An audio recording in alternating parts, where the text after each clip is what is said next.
Hello, everybody. Welcome back to a whole new episode of the Young All American State of Mind podcast. Today, we got your boy, the Young All American Justin Foley. With your young superstar, Brendan Copman. Yes, sir. Today, we got a special guest today, man. Let the people know who we got, man. Man, we got Juicy J, not the rapper, but the fighter. My friend Julian Erosa. Man, we got the man in the building. How you doing, Julian? Oh, I'm doing fantastic, guys. Thanks for having me on. I really appreciate it. Man, we appreciate you taking the time out your busy day to have this conversation with us. It means a lot. No worries. So I know like, how did you get your name, Juicy J? I know you're telling me a little bit about it, but like, what's like the backstory on your nickname? Yeah, a lot of people think I got it from Juicy J and 36 Mafia, but I actually got that nickname before I even knew about Juicy J, the rapper. As an amateur, when I was coming up to my first fight, there was a spot on there that was asking if I had any nicknames, and my dad used to like to call me Juice.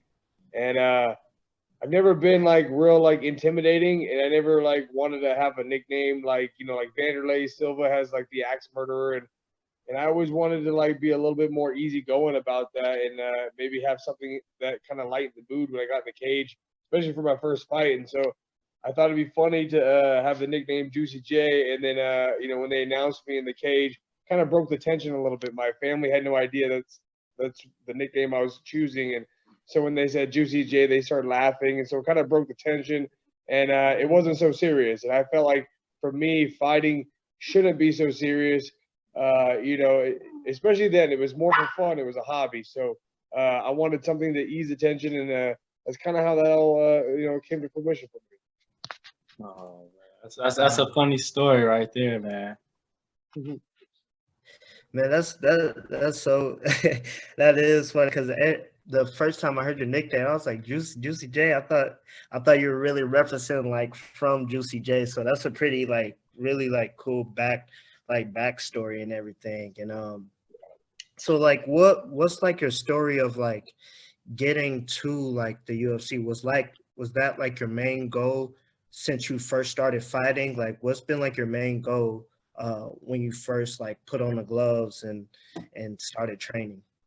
Well, honestly, for me, it was just a hobby. I was pretty competitive growing up, and I was a skateboarder, snowboarder. I didn't really do like any team sports, like any high school sports or anything, but it was real competitive. And so, when I kind of stumbled upon MMA, I just, if I was going to do anything, I would put 100% into it. So that's what I was doing as fighting. But I never really thought about UFC or like any big organizations. I was just thinking, if I'm going to do this, I'm going to do it to the best of my abilities. And so, fighting as an amateur, even not making anything, just doing it for the love of it. I wanted to make sure I showed up, made weight and fought to my best ability. And I was 10-0 as an amateur, and my coach decided that I could turn pro, and started fighting as a professional. And one thing led to another. And once I started winning pro fights against tough opponents, I started realizing that I could possibly find my way into one of the big organizations like the UFC. And had some friends that were on the Ultimate Fighter that transitioned into the UFC from there. And so for me, that was one of my goals as I became better and better as a pro, and deeper into my career. I wanted to go try out for the Ultimate Fighter, and ended up trying out and getting on, and that's basically kind of what led me into the UFC. Wow. Okay. What, so Where did you develop that mindset of I'm gonna give this thing 110%? Because a lot of people don't like to have that mindset just to give themselves room to be like, oh, the reason I didn't succeed is because like I didn't give it my all. So if I gave it my all, I would succeed. Yeah, I think being a skateboarder when I was younger, if you really wanted to do a trick, it was on you, and you had to go try after try after try. Even if you failed 100 times, that 101 could be the one you landed. So for me, I was always, I kind of developed that as a skateboarder, even though it was just like it was a hobby of mine. I really wanted to excel at that, and I realized that it took a lot of perseverance and tenacity to really, and patience, to really succeed at that. And so, becoming a fighter, I learned that, even before that, it was like, if I'm willing to put my time and effort into something, I'm going to do it right, And so for me, that's, skateboarding kind of taught me that. And when I transitioned into fighting, I told myself, like, I'm not going to half-ass this. And especially when I got somebody else that's trying to beat my head in, as a skateboarder, snowboarder, or like other sports like that, if you give it like half effort, there's no big consequences. But as a fighter, you give it half effort, someone could knock you out or rip your arm off. So for me, that was a little bit more of a driving force on giving 110% for fighting. Okay. Wow. So how do you, like, I know, like, even when like I watch fights on TV, like, I know one big thing that I always pay attention to is when the fighters like walk out, like, and you can tell really who's like under the pressure and who's really like being the pressure. You know what I mean? So like, how do you deal with like the screaming fans? Like, how do you like cancel everything out and just focus on what you got on what you have to do? Yeah, I think honestly, with that, it's mostly about experience. You doing it over and over and over again can get you kind of in that right mind state when you're leading out to a fight. The first few fights that I ever had, obviously, it's kind of the unknown, and so when you have the unknown, it can get you a little bit more anxious. Get a little more frustrated and nervous walking out. And even to this day, even my last fight, I'm nervous. I'm in the back. I got a lot riding on the fight. I'm at a point where, a win or a loss in the UFC could be your last. So you just don't know what your last day and your last fight in the UFC is going to be. So for me, I try to focus on the task at hand. But I always try to remind myself that I'm going to feel these things. I know I'm going to be nervous. I know I'm going to have anxiety. It's just like anything else. Like if you go compete, if you're wrestling, another guy that's really good and you're getting those nerves, you've been there before and you know what it's like. So those nerves are going to happen and you just got to be at peace with that. And so for me, in the back, I'm nervous, my heart's racing, I'm thinking about everything, and thinking about the risks and the rewards, but understanding that I have done this a bunch of times. My body, my mechanics are going to be there. I've trained a bunch. I know what I'm doing. I know how to fight. I just got to get in there and do it and just be okay with those nerves. Know that that's going to be there and that I just got to be okay with it. Wow. Man, it's so powerful to hear you say that you embrace your feelings, but you don't hold on to them, because a lot of people don't understand that concept. Can you break that down a little bit more? Yeah, for me, it's like you don't want to get too high or too low.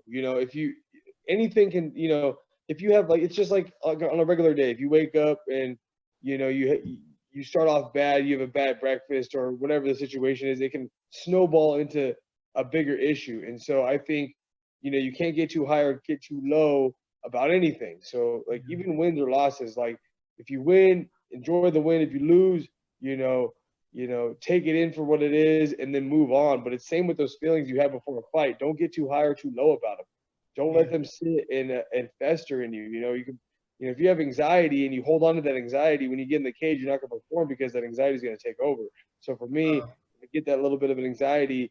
I understand that it's okay to have anxiety, but I just need to focus on the task at hand and move on. And so, Coach Casey always likes to say, be a goldfish.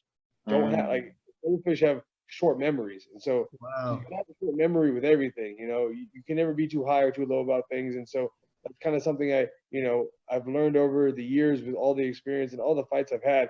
I've fought times where I had tunnel vision because I was so nervous and so anxious, and I've lost fights like that, and I've won fights even in that scenario. So like, things can work out all different kinds of crazy ways. But for me, really not trying to hold on to those negative feelings has really helped me, especially as of late in my career. Get to the UFC, you get 3 chances, right? Three fights, and if you like lose like 3 or something, then you're out. Well, with the UFC, so the UFC is one of those things that you might sign a contract with the UFC, but it's always optional on their end. You can literally go and fight for the UFC, and there's guys that get cut from the UFC or leave the UFC on wins. You know, it's pretty crazy. Like all the contracts I've ever signed with the UFC, I've never really fulfilled an entire contract because I either was cut or renegotiated a new contract. So for them, at any given point, you can go in there, take a short notice fight, you can lose, and they can just boot you. You know, but usually that doesn't happen. So for me, I was on the Ultimate Fighter. I won my debut as a UFC fighter. After the Ultimate Fighter, I had my debut. I won that, and then I lost my next fight, and so I was 1-1, and they cut me, which is kind of unheard of. Usually if you're 1-1 in the UFC, you'll get another fight and then see what happens. But they were cutting a lot of people. They were cleaning house per se. Back then, it was like winter of 2016, I think. But they were like cutting a lot of guys, and so if you were coming off a loss, you weren't safe. And for me, I was 1-1, and they cut me. And then I got another contract with the UFC, and went 0-3. So I was 1-4. I had a really bad first run in the UFCs, or my first couple of runs in the UFC, and so I got cut again. And you know, usually it's hard to get one UFC shot, let alone 2 UFC shots. This was my 3rd UFC shot, and I think it was because of COVID. And people were falling out of fights, and I ended up getting a short notice fight against Sean Woodson. And ever since that fight, I've been 4-1 in the UFC. So I went from 1-4, and then this stint that I'm on, I'm 4-1. So I basically kind of flipped it on its head, and it's been really well. It's been really good for me, and I've been able to really kind of focus on, you know, solidifying myself as a featherweight in the UFC. But yeah, with the UFC contracts, man, you're never guaranteed a shot. They could cut me tomorrow, and it actually wouldn't be that rare. You know, they've cut a lot of guys, even coming off wins and stuff. So it's never 100% one way or the other. You just, if the UFC likes you, they'll keep you. If they don't like you, they won't keep you. That's kind of the bare minimum of it. Wow. Man, how does that feel as a fighter? Like, how is that? Like, how do you deal with that? You know, it's tough. You know, you never. That's why, like I said earlier, you never know what fight in the UFC could be your last. So like, you always want to go out there and try to perform to your fullest, because that could be your last fight. And I always tell myself before I go out there, I said, if this is the last time that people get to see me on TV fighting, I want to make it worth it. I want to at least leave with a bang. So, you know, win, lose, or draw, I want to make sure people, you know, enjoyed the fight. And so that kind of gets me in the right state of mind as well. It kind of lets me shut out some of those like other distractions, those other variables. But yeah, it's definitely nerve-wracking when you're going into a fight, especially if you're coming off a loss, man. If you come off a loss, the next fight feels more important. If you're winning, then your fights feel a little bit more easy. You know, like there's a lot less pressure on your shoulders, because if, like, for me, you know, I had won 2 fights, and then I lost to Choi, and then I'm on a 2-fight winning streak right now. But it's like, so for me, after that Choi fight, I took a short notice fight, and there was a little more pressure on me. I was like, man, I gotta get a win, man. If I lose another fight, it's 2 in a row that you're losing. And usually once you start getting around 2-3 losses, the UFC, or, you know, depending on how those fights went.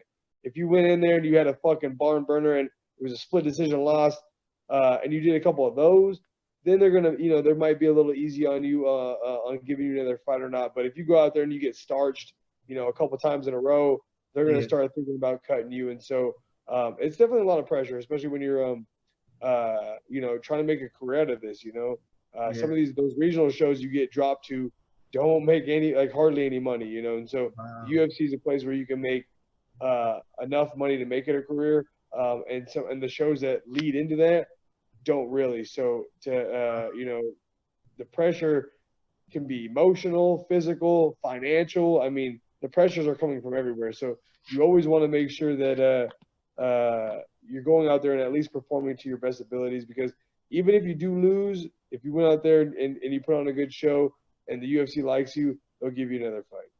Wow. You know, it's crazy, because it all makes sense, because I remember Kobe Covington, before he like blew up, he almost got cut at one point, and he started doing, like, he went on this roller, started being like this, like, you know, around all these women and doing, but people hate him, and he's drawing like big crowds. And like, even like Conor McGregor, the person that he transitioned into, like from literally from being broke and to where he is now, like just getting knockouts all the way up to the point to where he is now, and the things that he's saying, like I feel like is really like all for show. And a lot of people, I feel like a lot of fighters like have to kind of be like a different person to draw more fans so they don't get cut. Like, do you think that's like something that a lot of fighters do? They have to act a certain way to draw more fans so they don't get cut? Yeah, well, I mean, I think some people need to do that for sure because styles make matchups and styles can some people that have gotten cut and even Colby Covington, like they were talking about getting him cut and he was winning fights, but it was because he was boring. So he was kind of a boring fighter, and so they were talking about cutting him even though he was winning fights, and so that's why he started kind of having this persona, kind of brash, loud, obnoxious persona because what you want to do is if you can't build a fan base just based strictly on your fighting abilities and your skill sets and in your style, then you want to get people kind of intrigued by your personality, and then because like a guy like Colby Covington, you either love him or you hate him. So you either want to watch him win or you want to watch him get his butt kicked. So like for me, it's a bit different. I don't have to really have much of a personality outside of the fighting game to boost my fights because I always bring it, man. Anytime I'm on a card, people like want to watch me fight just because I have exciting fights, and so that brings my fan base. But some of these guys, you want to become a little bit of a villain, and I think it's something like Connor's done really well, but Connor has a great fighting style. So like Connor just kind of was working with both of it, but that's the best example is Colby Covington because that guy, he was getting close to getting cut and he was quiet. He was a quiet guy, was kind of a boring fighter. He was one of the wrestlers that just would take people down, hold them down, kind of beat them up. And then once they were, talking about cutting him, he turned a page in his book and he decided, hey, you know what? I'm going to be brash. I'm going to be obnoxious. And this is how I'm going to get through. And it's worked for him. I mean, look at the guy. He's getting these big fights and he's got great style too. I mean, the only guy really who is his kryptonite is Usman. But besides that, I think Covington is probably one of the best 70-pounders in the world.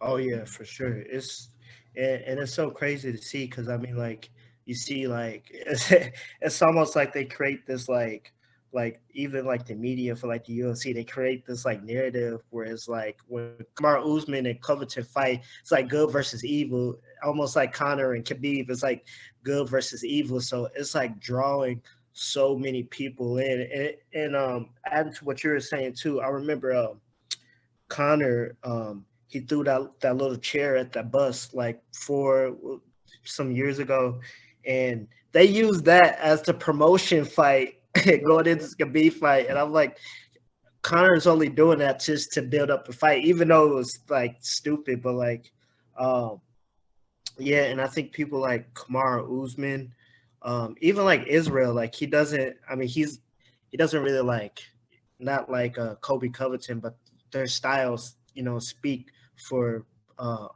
themselves, Yeah, 100%. Yeah, and those are the things, you got a guy like Usman and Adesanya and some of these guys that don't have to have these personas. They can just go out there and fight because people love to watch them fight because they are very skilled athletes. And not to say Colby Covington isn't a skilled athlete.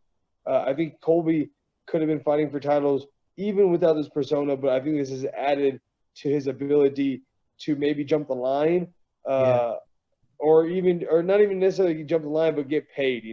I think when you start becoming this character that people want to watch either fight or get beat up, you can ask for a bit more money, and you can get the fights that favor you a little bit more, and then maybe you can jump the line a little bit. Even like Conor being able to like jump the line sometimes with title fights and stuff.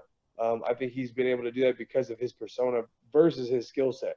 His skill set is great, but if you don't ask for it, you might not get it. And I think when you build these personas, you can start asking for things, and I think it's easier accessible to these guys once they have these personas. Ooh, man. How does it feel to navigate that with you not making too much of a character of yourself, of being true to yourself, but still trying to climb that ladder? For me, it's I just enjoy fighting, and I'm super blessed to be where I'm at. I could have easily, you know, I've been cut from the UFC so many times that I probably more than anybody in the UFC. This is my third stint with the UFC, and that's pretty much unheard of. So for me, I'm just blessed to be here, and I'm okay with not having a persona. I'm okay with just being a fan favorite because of the way I fight, and just really enjoying what I do. And I think, you know, I'm not really. I mean, obviously, making a lot of money is great and all, but I'm here because I enjoy it. This has always been a hobby for me, and if you lose sight of that, then it becomes a job. So for me, it's just I'm happy to be doing what I love to do and just really be able to take that in. And I'm blessed to be where I'm at. So you know, I don't necessarily have to, you know, become someone different to push my career where it needs to go. I think I can just do the same. I think I can push my career where it needs to go by just being me and being true to who I am. Wow. That's real deep, man. So what are like when you're in there fighting, uh what are the like painful like hits? Are they like the small hits that we as fans think that don't hurt? Like, oh, how did that punch hurt? And he looked like he didn't really like throw it that hard. Is it more of like where you land, or is it more of like how hard you hit? Yeah, it's definitely more about like where you land and sorry, my dog's barking. No, you're good. I would say you know, most damage that people take in fights doesn't really hurt until the next day. I mean, I've been knocked out and then woke up and been like, what the hell happened? Like, I had no idea what happened. But I would say the most painful thing are body shots, like getting the wind knocked out of you, getting liver shots. Those things hurt. Leg kicks hurt a little bit. But things start becoming numb. Like you're like, you know, getting leg kicked a few times. What happens more, the worst part of getting like a bunch of leg kicks, like you'll see some fighters like where they start limping on their leg, is that it starts to go numb or their nerves aren't working right. And so like the muscles start to fall apart a little bit in that sense. And so they're not able to use it as much. But honestly, I really don't feel much pain from fights until the next day or the next couple of days. Getting knocked out, man, getting knocked out or choked out, I don't feel that until they wake me up. And even then I'm not feeling it. You know, I'm gonna feel that the next couple of days. But yeah, body shots are probably the worst. Wow. Julian, how did you even get into fighting in the first place? I was a pretty avid skateboarder, and it kind of comes with the territory. I've been in a handful of like street fights, and me and my dad, we were watching the WEC right before it got bought up by the UFC. Because it was free. Because the UFC had pay-per-views like once every like 4 or 5 months, and we never paid for fights back then, and we weren't like huge fans of it, but we were watching the WEC because it was free. So we'd watch those, and my dad seen Donald Cerrone fight on a card and was like, hey, you're kind of built like that guy. Maybe you should try that. And I was all like, man, maybe. And then one thing led to another, and I kind of stumbled into an MMA gym in my hometown, and you know, started training and had my first amateur fight after like 4 months, and it was kind of history from there. Wow. Yeah, just to hear what it may be got you now. Yeah, exactly. You know, who knows? Maybe I would have. Maybe even if that didn't happen at that point, maybe I would have eventually had hopped into a gym. But yeah, once I started doing it, like I said, man, I just wanted to give everything to anything I did, and so it was something new, a little bit more exciting, you know. So I started like really obsessing about it, and then it just one thing led into another, and I just, you know, and regardless of like trying to be, you know, a UFC fighter or a professional fighter, I just wanted to be the best martial artist I could be. You know, if I was going to dedicate my time and energy into it. Wow, that's really deep, because I feel like people just in life lose sight of that, and I feel like sometimes their blessing turns into a curse because they forget of like why they did it in the first place. I feel like they lose themselves in like the fame and the money and stuff, but really forget like, okay, let's rewind back and see why I'm in this in the first place. Well, yeah, exactly. I mean, there was a time where I paid to go to a jiu-jitsu gym. I paid to go to an MMA gym, and now I'm getting paid to do it. So like, you know, it can kind of start changing in your mind over time. Like, oh, hey, I get paid to do this now. Now this is my job. Now I have to go to practice versus wanting to go to practice. You know, people. Yeah. I Wow. run in, even at 10th Planet's a good example. You get a lot of these guys Mhm. that, if you go to Andy's class at night at 6 p.m., you have guys that worked all day that are dads, that are just, regular, working class men that or women or whoever that are doing it for fun, that are paying, the monthly membership, and they're showing up after a whole exhausting day of work because that's where they get, their release. That's where they enjoy themselves, and that's where their hobby is. And so for me to be there and I see that motivates me to keep pressing forward, but enjoying it on the way, instead of being like, well, this is my job, I have to come to practice. I need to be like, well, this is my hobby, I want to go to practice. So Yeah. um, Right. seeing those people, like, obviously when you're around fighters all day every day, it feels more like a job because everybody's kind of working to be in the UFC or working to get to the Yeah. big shows and make money. But going to the regular classes and seeing these regular people do this for fun, you're like, fuck, man, that's why I do this. I do this because Yeah. it's fun. This is Yeah. why I started, so I can't forget that. Yeah. Yeah. Wow. Hearing That's you so talk cool. about you remembering your why, it brings me back to like things I hear like Jay-Z say a lot in his early albums when he talked about his joy and the reason why he loved making music because he loved talking about what was going on in the area that he grew up in. He always remembered his why then, and that took him even further. Yeah, exactly. You have to. I mean, once Yeah. you lose sight of things, things can kind of spiral in a negative direction if you let it. And so, uh, understanding why you did something in the first place for the good reasons will only build positivity in your life. Man, and I feel like your story is very similar to the Cincinnati Bengals. Just with everything that happened to them, they Who started. are those guys? Right, right, exactly. It's just like this. Yeah, I mean, even like the playoffs, it really like taught me a lot in life. It was like, who in the world would have thought the Cincinnati Bengals in the Super Bowl? It's just such a random team, but it's like it's not about how you start; it's about how you finish, and that's what I really learned. Even going into 2022 is it's about how you finish, man, and um, even with like a lot of teams like up in the scoreboard and them blowing leads or teams coming back is just it's so crazy, man. So it makes sense of like how you started off 0-3, 1-4, and then turned it around to 4-1 to now on a 2-fight win streak, and it can happen in such a big it's such a I want to say like small amount of time, but it just happens over time if you stay Well, consistent. yeah, exactly. And that's the key to it all is consistency. I've been doing this for a long time, but my success in the UFC has only been, such a short amount of time. But it's because I Yeah, put all that consistent hard work in, and it's paying off now. But and people only see that. They only see, oh well, man, you're in the UFC. I could do it.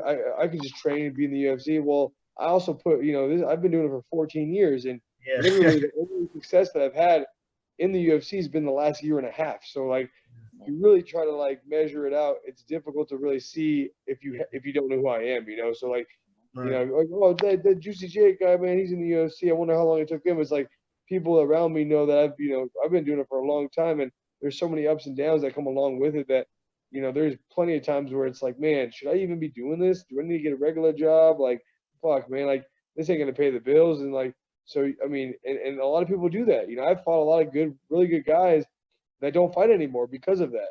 Like Wow. life gets in the way. Yeah, Chasing the fight dream is difficult, man. it is. I mean, it's just like it's one of those things. It's just like wrestling. If you want to wrestle in the Olympics, it's like you basically have to just give your life away for that. It's like you have to completely donate all your time, energy, money, everything into doing that.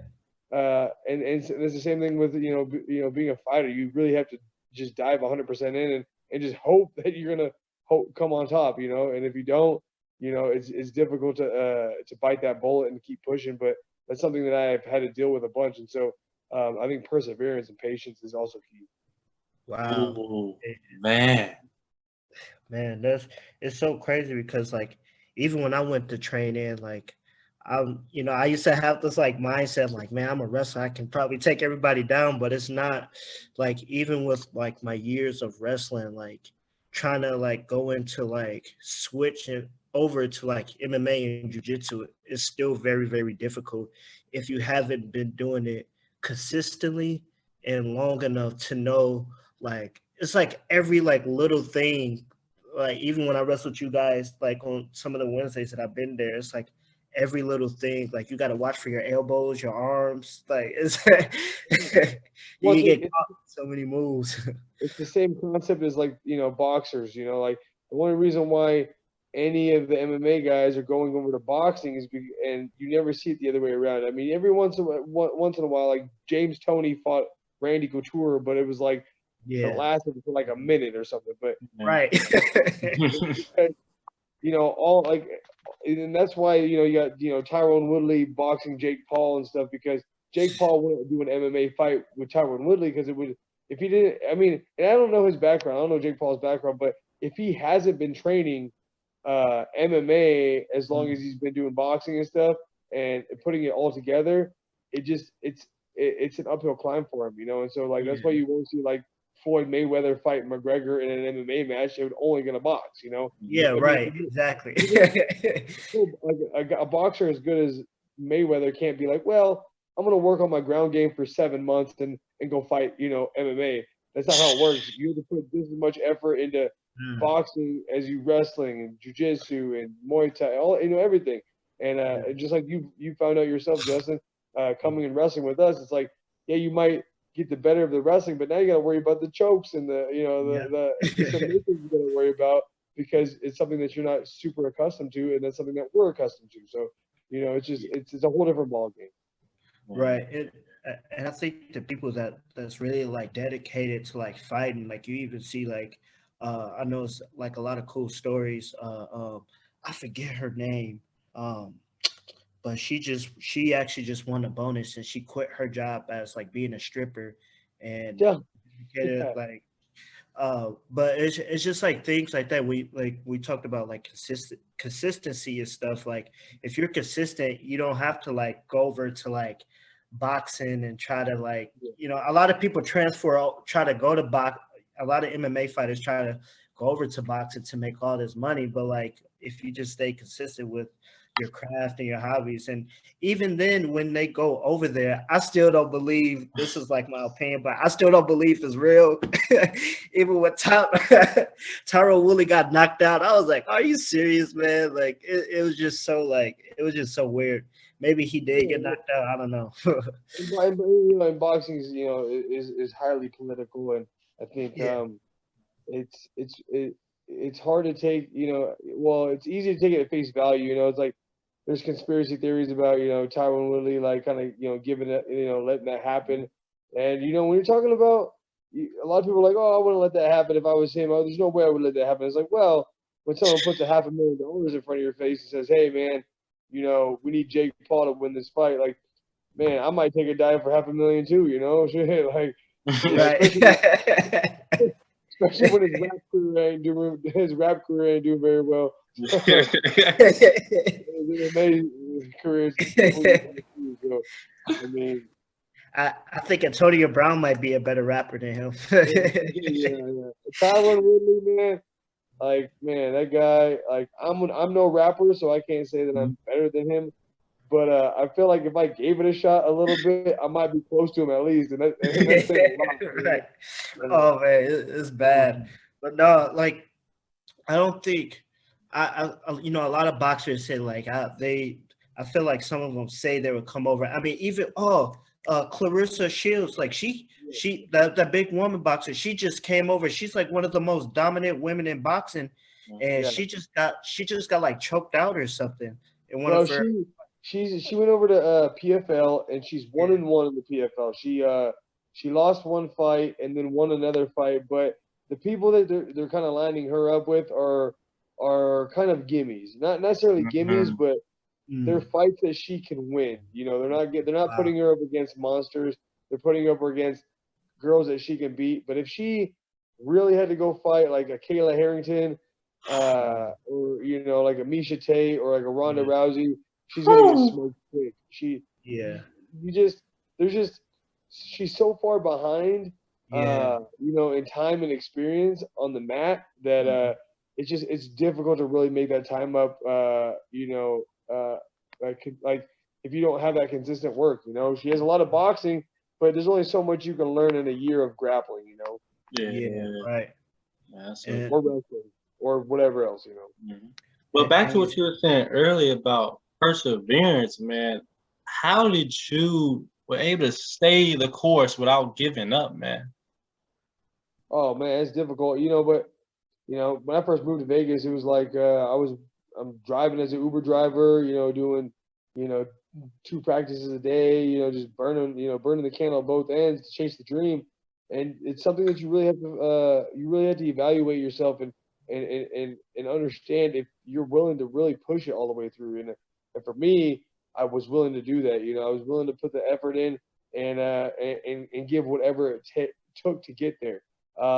Some people are willing to put the work in, but they're not willing to die for it or to give everything. They're like, well, I'll give 80%. I'll see how far I get with if I put 2 hours a day into it. But for me, everything I was doing was leading towards that one goal. My Uber driving was to make enough money to get by so I could train, and support myself. Everything I was doing, I was doing for my dream and to chase my dream. And me and my wife moved out to Las Vegas, and I'm like, if I'm going to be out here away from my family and my friends back home, it's like I'm gonna make sure the time that it's wasted from there is not wasted here. So that's you got to have driving forces. You got to have people in your life that you're doing it for, and you got to have reasons that you do it for that'll push you through the tough and difficult times, man. Being cut from the UFC multiple times and being like, shit, man, we're gonna move back home to Washington, and I'm gonna go back to school or get a regular job. Those were things I didn't want to do. I didn't want to settle for that, and not having that attitude to settle, always kind of kept me optimistic about getting back to where I wanted to be, and also having a good manager as well. My manager believed in me as much as I believed in fighting, so I believed in myself, so that helped me out as well. But you got to surround yourself with people that are going to push you and drive you and give you that motivation. Wow, man, that's so real right there. Man, that's real deep. So I have another question. So who are your picks for tomorrow night? I know it's for tomorrow night in the Super Bowl. Who do you got, Israel or Robert Whitaker? Well, I'm gonna go with Izzy because I think Whitaker has a good chance of winning as well. But the difficult thing for him is that he's already lost to him, and not only lost, but he got finished.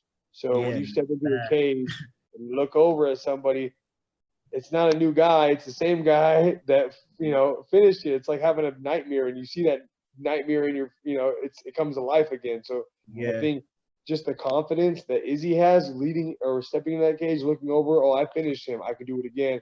And then the opposite of that, of Whitaker being in there, be like, holy shit, this guy already finished me once. So like, it's a possibility that might happen again. I think just that in itself, fighting is such a mental thing. I think all athletics is such a mental thing.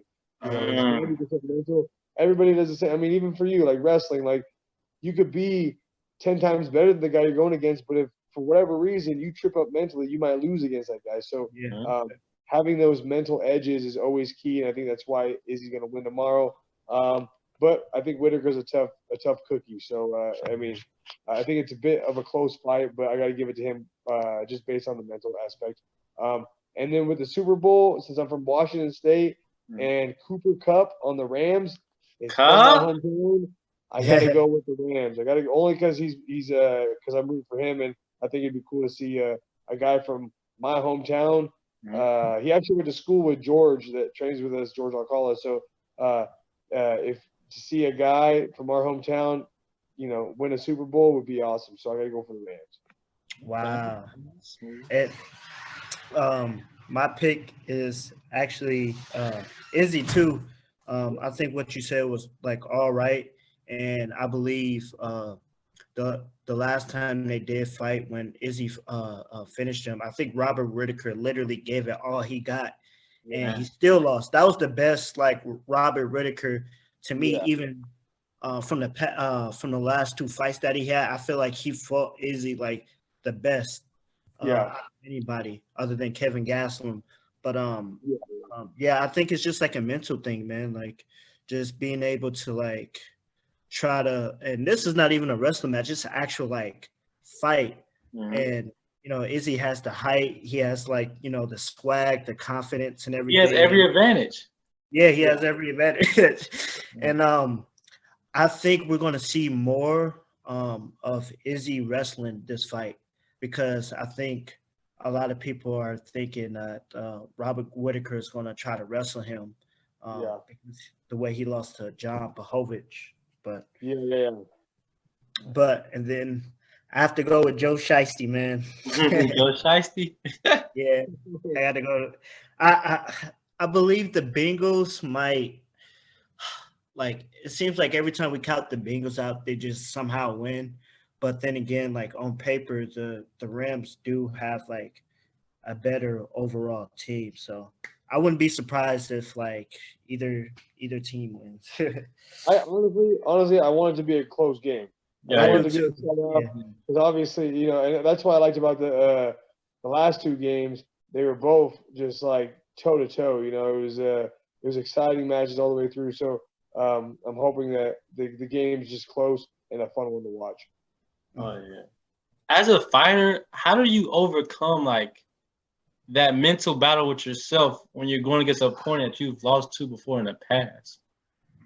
Well, I've never had to deal with that. I've never rematched anybody. The only people I've ever rematched were guys I beat, and I beat them again. So I can see it from that side of it. Like I fought people that I've already beat, and so going into those fights, I was hyper confident.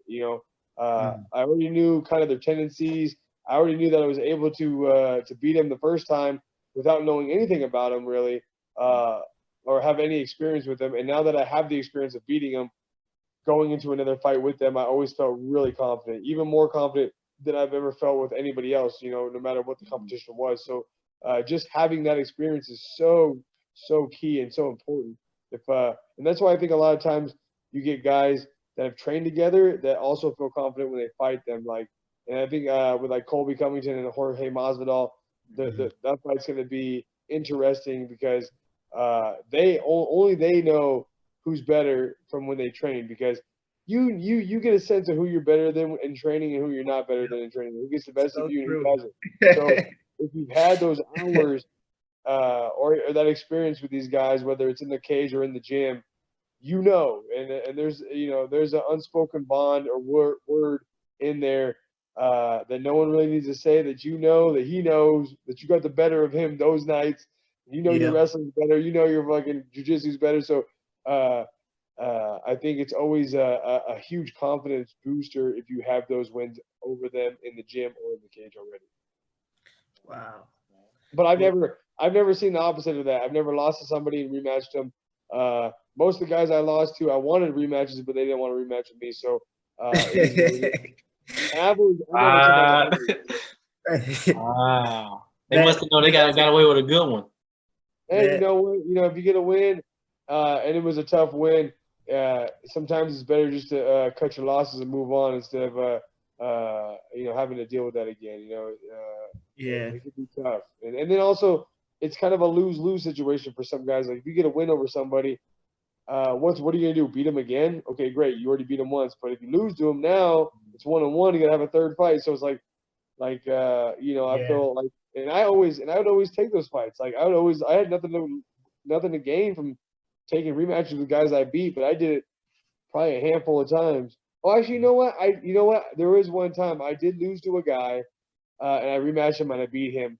But I felt like the first time I fought, I made some errors in that fight, but I felt like I had his number, and I just didn't have enough time. So that actually did happen to me one time. But in my mind, I felt like I beat him both times just because I mentally thought I knew what everything was going on. He didn't finish me. We went to a decision, so it was like it wasn't like I got finished or knocked out or outworked. It was kind of a ran out of time thing, and then I fought him again, and I knew I had his number, and I ended up finishing him. But I was confident leading up to that fight both times. There was never I never felt discouraged fighting him again. I felt actually more confident to fight him again because I felt like I had his number. Man, what you're saying kind of remind me of a Paul Pierce story I've heard.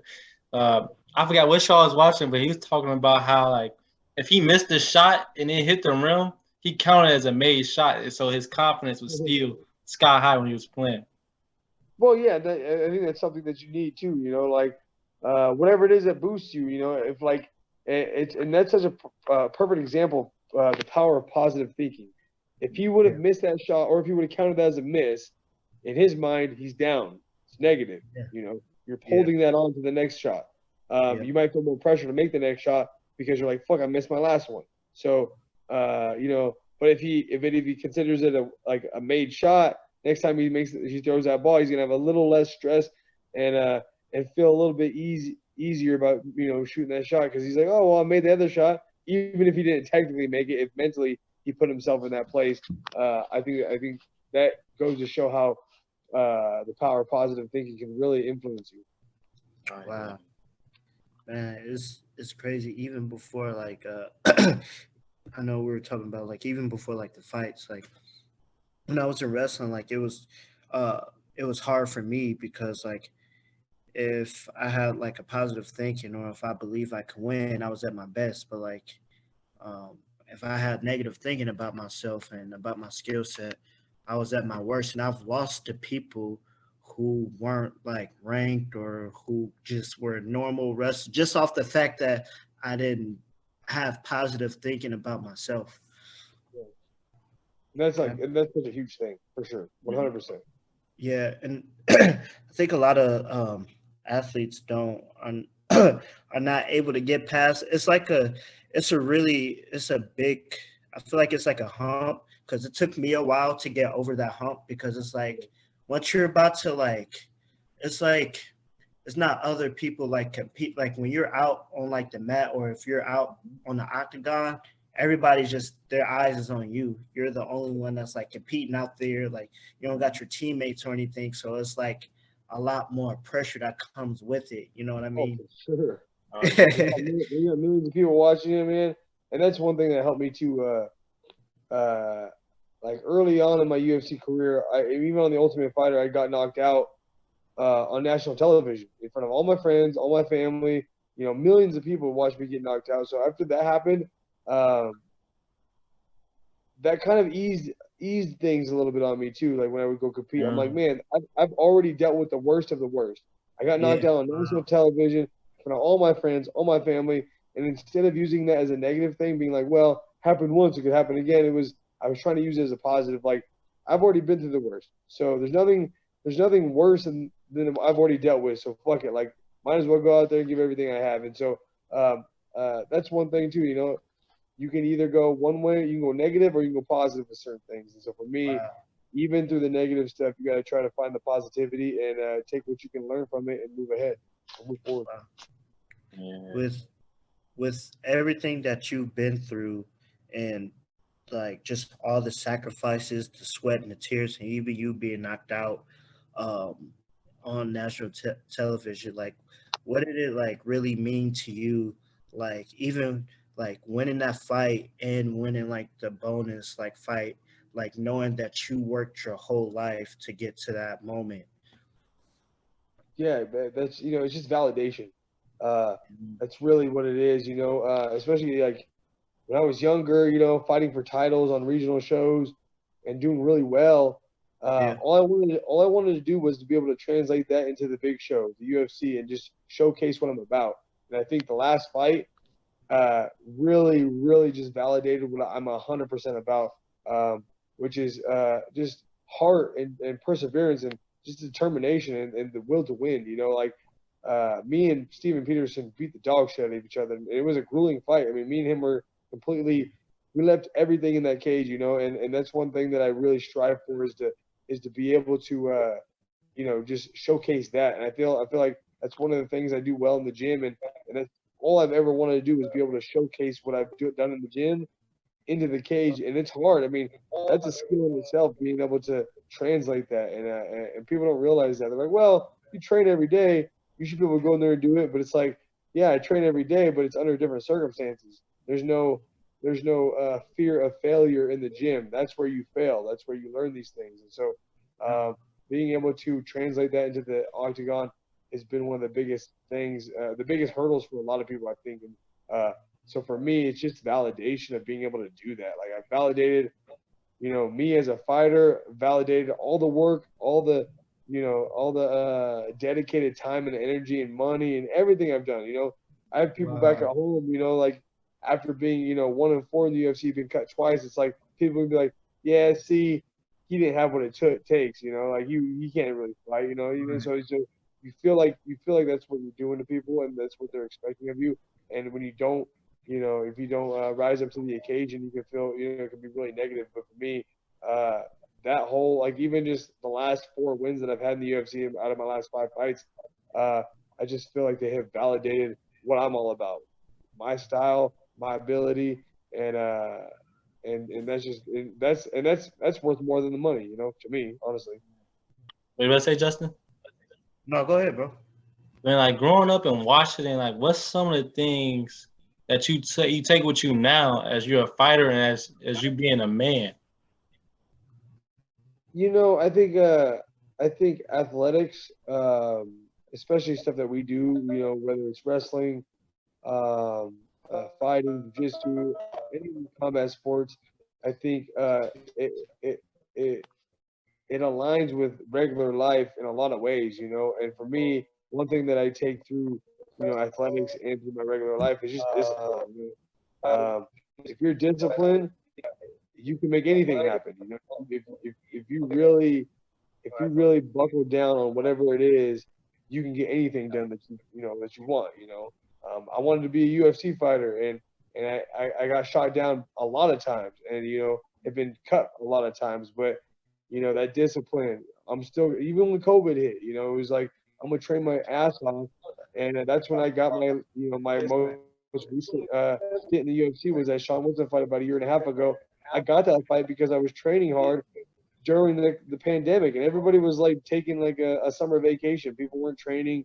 People weren't even going to the gym because a lot of gyms were shut down.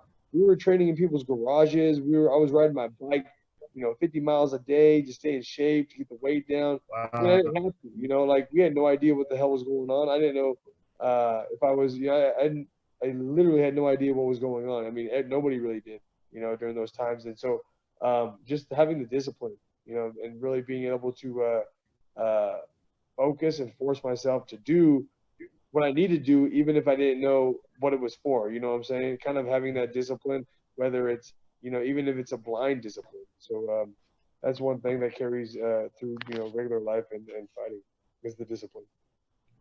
Wow. Yeah. That's real deep, man. I think that's something that a lot of people don't have is discipline.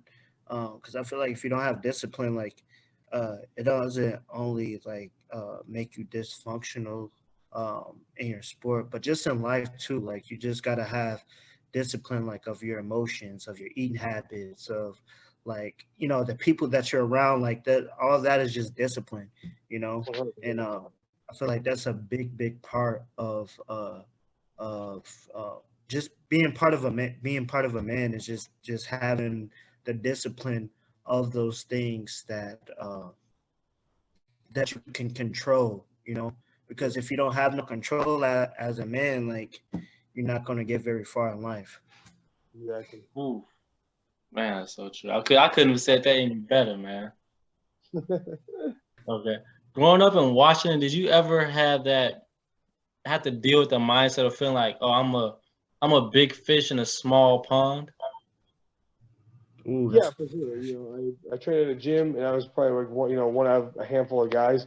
And here in Vegas, it's the opposite. There's we got hundreds of guys, hundreds of gyms, a bunch of coaches.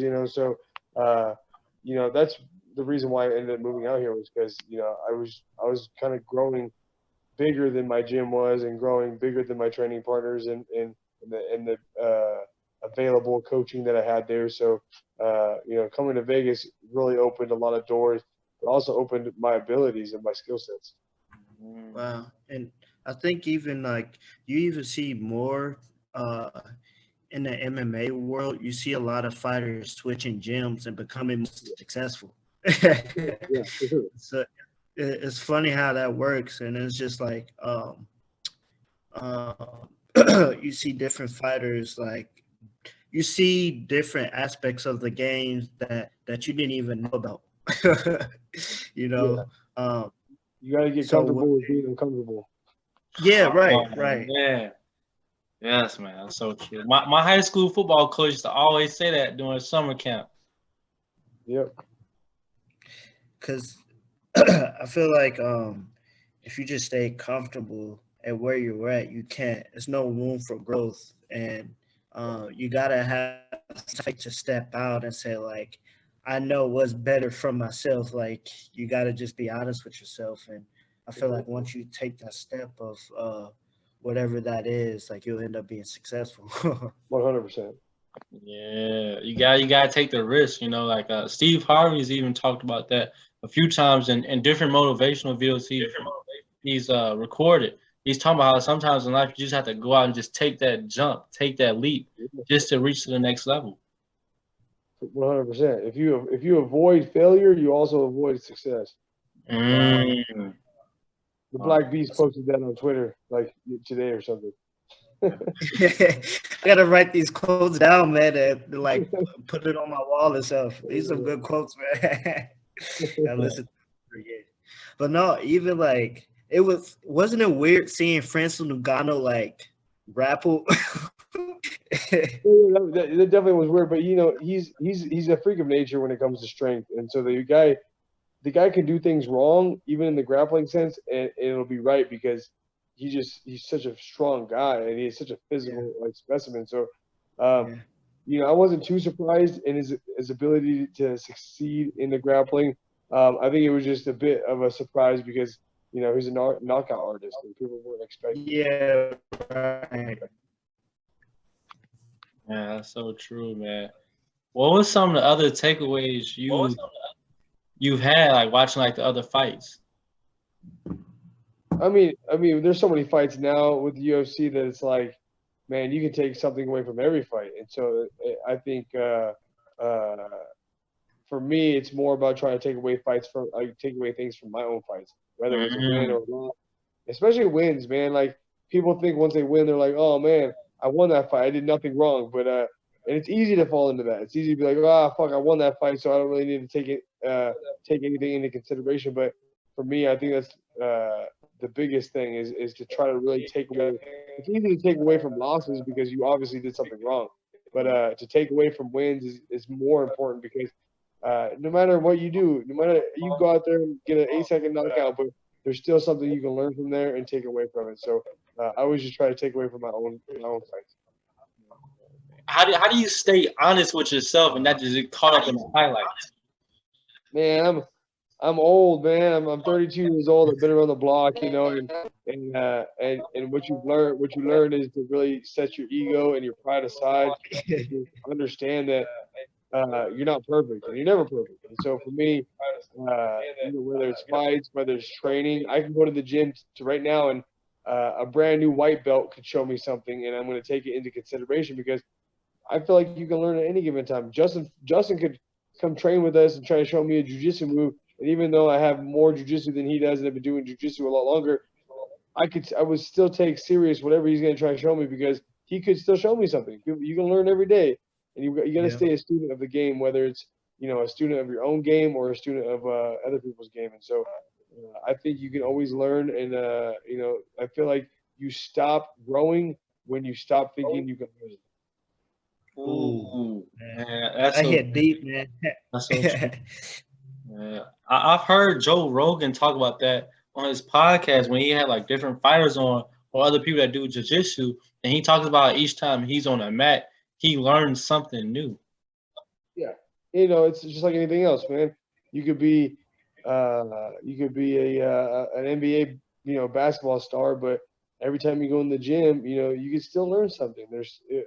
It's it's it's infinite the knowledge that's out there, and so I think you can always be a student of any game. Man, it's so funny hearing you say this because over the past week, I was watching Nipsey Hussle interviews, and he was talking about the reason why he got into music because he felt like there was no ceiling, and there's always opportunity for growth. Oh yeah, for sure.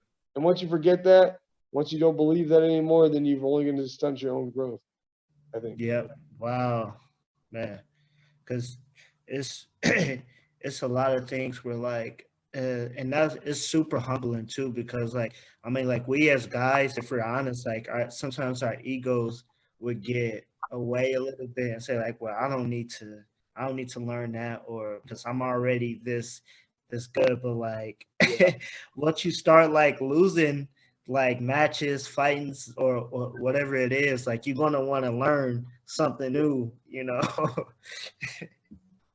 Oh yeah, that's true. You gotta keep that curiosity going, because with that curiosity comes growth. 100%. But do you ever think the UFC would be the number one sport like in the world? Because I feel like it's expanding at a really high rate, really fast. Because you see, even like different uh, um, companies. I wouldn't say copying the UFC, but like you see, bare knuckles are starting to become a big thing, and then now you got one championships. It's all these like different leagues Yeah. that's kind of like I don't know, like pulling away and taking like the fighters that's old or that's being cut Yeah. into like these different leagues. And now like you're getting more fans in different aspects of like the fighting game. So do you believe that uh, MMA will be the number one sport to watch one day? I think football is always going to be that. I think football is the American pastime, and it's been around for a lot longer. And I think just it's such a tradition in American Yeah, pastimes, and I think MMA in general will grow, and it'll definitely get bigger and bigger. I think it's just a matter of time. I think we just got to see it over time. I think it's still young. I mean, you think about UFC one, really wasn't that long ago compared to like football or baseball or right. some of the bigger sports. So I think it's just time will only tell. But I think as of I don't think any time in our generation will it surpass football. I mean, football is like the number one American pastime, and fighting's great. People love the UFC, but people love them some football, man. I tell you that. Crazy fan. Yeah. Oh yeah, that's so true, man. That's why they get paid so much, man. That's why there's just so much money So much. involved in NFL. It's crazy. In I'm the just gonna ask, man, is there anything else you like to say to the people before we dip off? No, man. Just thank you to you guys, and it was nice to meet you, brother. But thanks for having me on, man. It's always fun to kind of dive into some of these aspects of fighting and kind of expand on the subject. No problem at all. We thank you, man. You've dropped a lot of gems that people can not just use in whatever sport they're playing, but they can also use in life also. Exactly. and where can like people follow you at so they can keep up with like your fights and like just or your upcoming fights or events that Yeah. you might be doing? Yeah, just obviously, we all have all our social medias, but the number one social media that I'll even reach out to a lot of my fans through is Instagram, which is Julian underscore Erosa. Um, obviously we have like Facebook and stuff too, but if you really want to reach out to me or watch any of the stuff I got going on, it's Instagram's the best way to go. Okay, Cool. man. Julian, thank you for taking the time out of your day, man. We truly appreciate it. Yes, it was a pleasure meeting you, brother, and Justin, always a pleasure, man. Yeah, for sure, man. Good luck on your next fight, man. Thank you guys. No Yep. See you problem. later, man. You guys have a good night. You too. Yep. And before the episode is completely over, go ahead, rate and review us. Go ahead and subscribe to us wherever you listen to us at. And if you're already on the All American State of Mind YouTube channel, go ahead, go check out some more of our original content that we have up. And share this with 3 friends. Tell your 3 friends to share with another 3, man. Until next time, be smooth and stay safe. Sure.